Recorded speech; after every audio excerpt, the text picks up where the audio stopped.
Hey everyone, welcome to KU Sports Extra Omaha. It is on. The NCAA tournament is here.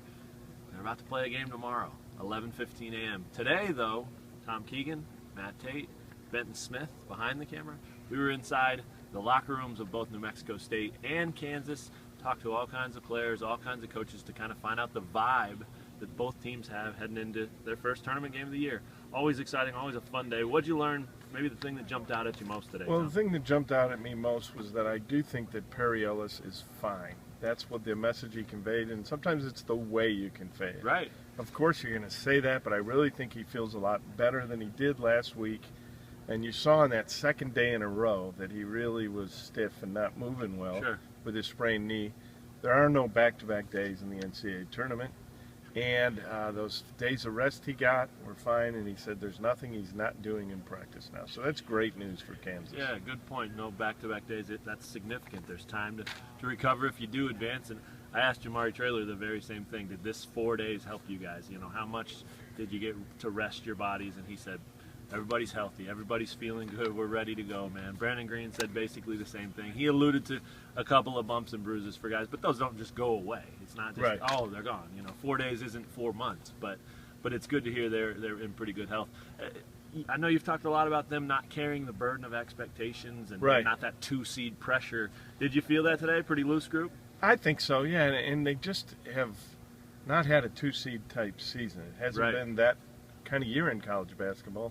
Not many have had a 1 or a 2. Right. Well, there are ones that have had a 1 seed, but after those top 7 seeds, it kind of drops off, and there's just a big pack.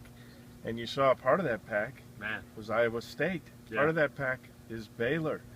They lost. Texas lost. The Big 12 is 0-3. Incredible. That's a little bit of a concern, I think, because although Kansas went 6-2 against those 3 schools, you're wondering, you know, I mean, if Baylor and Iowa State can lose to a 13 seed, New Mexico State's closer to a 13 than a 15 in my mind. How about you? Yeah, no, I definitely think so. I mean, it was impressive to talk to these guys and to see these guys practice. I mean, the big guy, Chilitzi Nupawe, I think is how you say it. From South Africa. Right. He was out here going full speed. I mean, this is usually just kind of a dog and pony show where they just come out and shoot for the fans that show up, especially KU. They have the most fans always, and usually it's not very intense out there, but this guy was doubled over, grabbing his knees, sweating like a madman. Every one of the New Mexico State players, when they would finish at the rim, would dunk it with authority. I mean, they're here to play, and they're not just, you know, feeling good about being here. 3 times in a row they've been in the tournament. This is their 4th.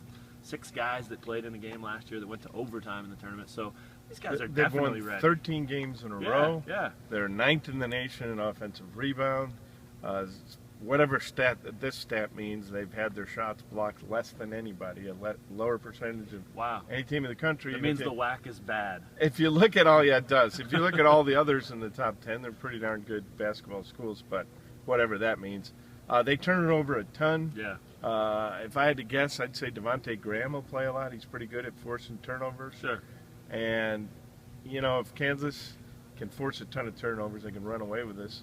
But if New Mexico State hangs in there, we saw what happened when Georgia State hung in there against Baylor, and we saw what happened when UAB, coached by former Jayhawk Jared Haas, when they hung in there and beat Iowa State at the end. So the difference between the haves and the have-nots, because of the one-and-done rule largely, but because of other reasons as well, just isn't as big as it used to be. Northeastern almost beat Notre Dame as well. I mean, just a crazy, crazy opening day.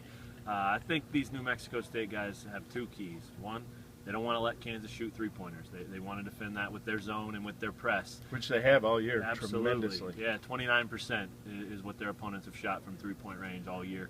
And the other thing is they want to rebound. They want to use their size and be physical. And they don't see teams like Kansas very often that can match them with size, but they're not scared of it. They really seem excited about the challenge of, okay, our big guys against yours, let's see what happens. So KU's got to rebound, and they got to make some shots and find ways to get shots that aren't Frank Mason driving into traffic and trying to throw things up. We already saw that early in the season.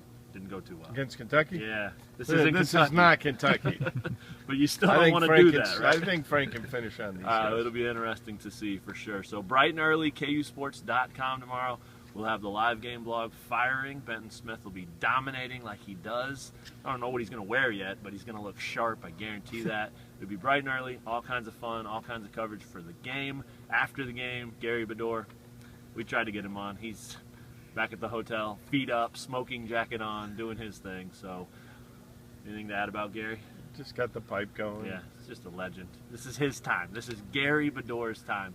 Thanks for checking out KU Sports Extra here in Omaha at the CenturyLink Center. We'll see you guys tomorrow on game day.